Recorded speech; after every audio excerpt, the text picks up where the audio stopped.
Let me ask you something. Have you ever watched a cat walk into a room, not run, not greet you? Just walk in, slow, deliberate, like they own the place.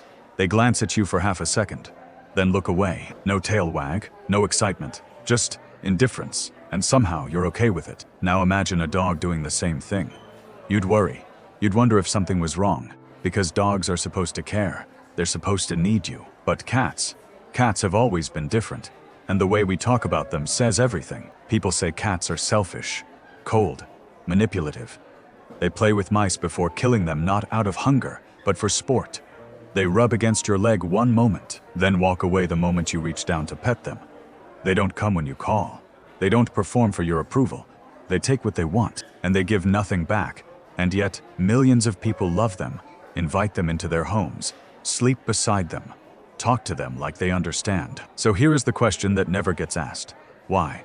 Why would anyone choose to share their life with an animal that seems to embody everything we're taught to avoid? Selfishness, detachment, ruthlessness.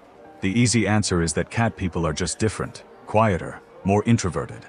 But the truth is stranger, and far more psychological, because the cat isn't just a pet. It is a mirror, and what it reflects isn't always pretty. We don't love cats despite their darkness. We love them because of it.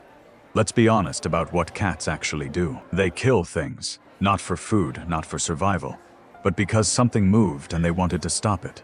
A bird at the window, a mouse in the grass, a bug on the floor. They stalk it, catch it, bat it around while it is still alive, and then, when they're bored, they walk away. No guilt, no second thoughts, just instinct. In human terms, that looks like cruelty, and maybe it is.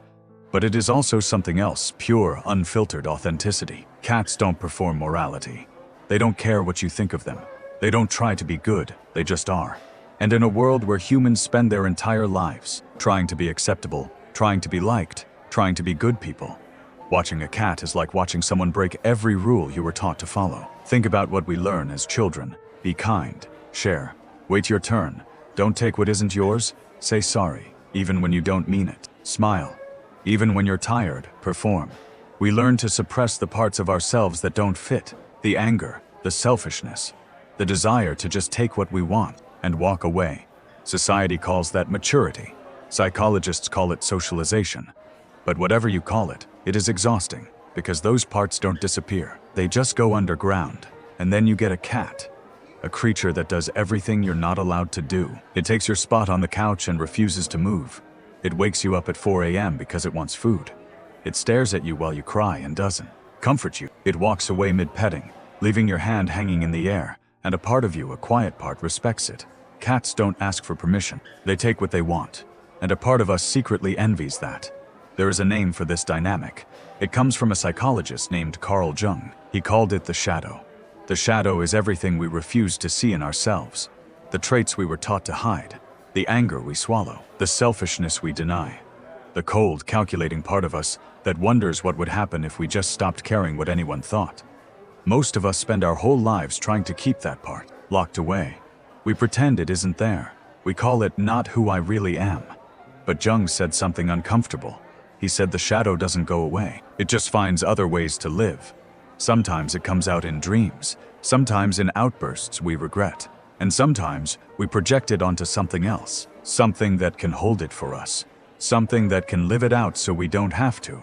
For some people, that is a cat. Think about it. You can't be cold to your boss. You can't ignore your partner when they need you. You can't walk away from a friend who is hurting, even when you're exhausted. But your cat can. Your cat can ignore you, reject you, use you, and you'll still feed it, still shelter it, still whisper, "I love you," while it walks away, without looking back. Why?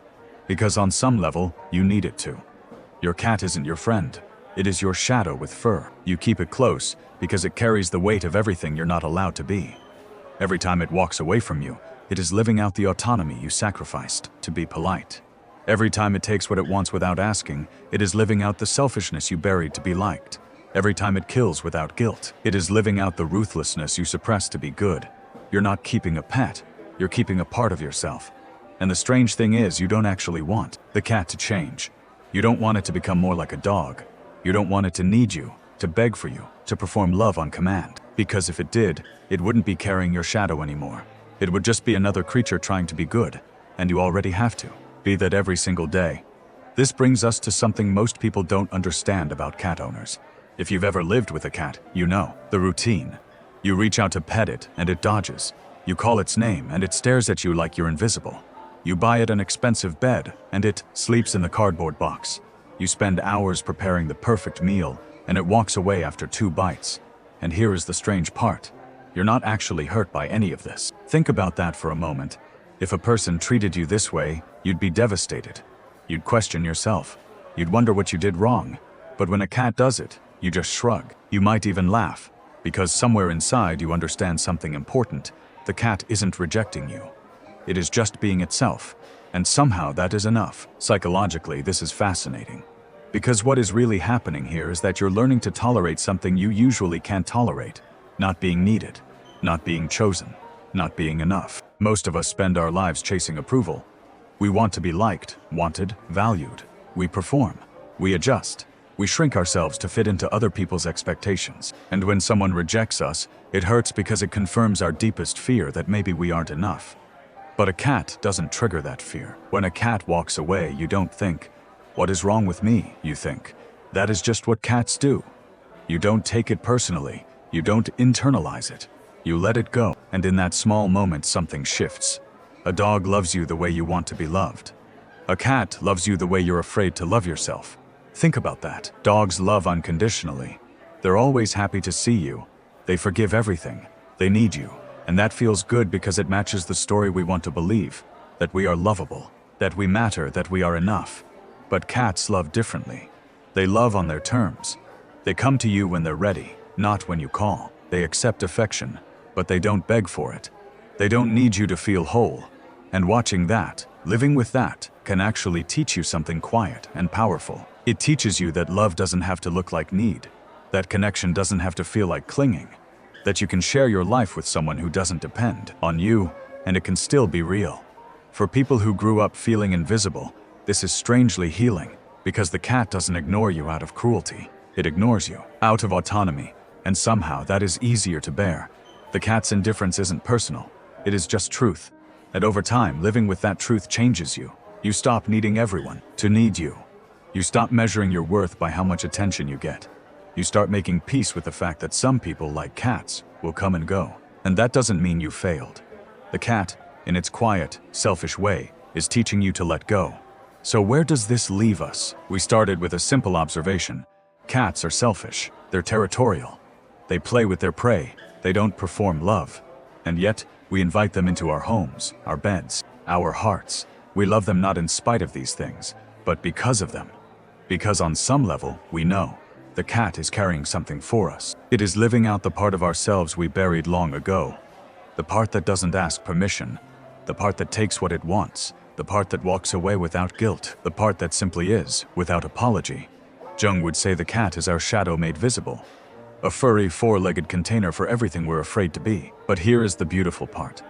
The more we live with that shadow, the less afraid of it we become. We watch the cat ignore us, and we don't collapse. We watch it kill a mouse without remorse, and we don't turn away in horror. We watch it walk through the room like it owns the place, and a tiny part of us whispers, "Good for you." Over time, the cat teaches us something the world never could. It teaches us that darkness isn't dangerous.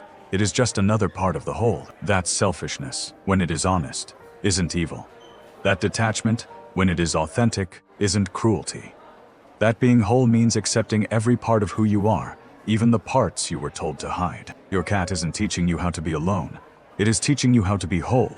So next time your cat walks away from you mid-petting, don't take it personally. Next time it stares at you with those cold, unreadable eyes, don't look away. Next time it brings you a dead bird and drops it at your feet, don't be disgusted. Just look at it. Really look.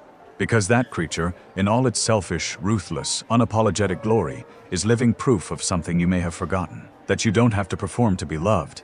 That you don't have to beg to belong. That you can take up space, ask for what you want, and walk away when it is time. The cat already knows how to do all of this.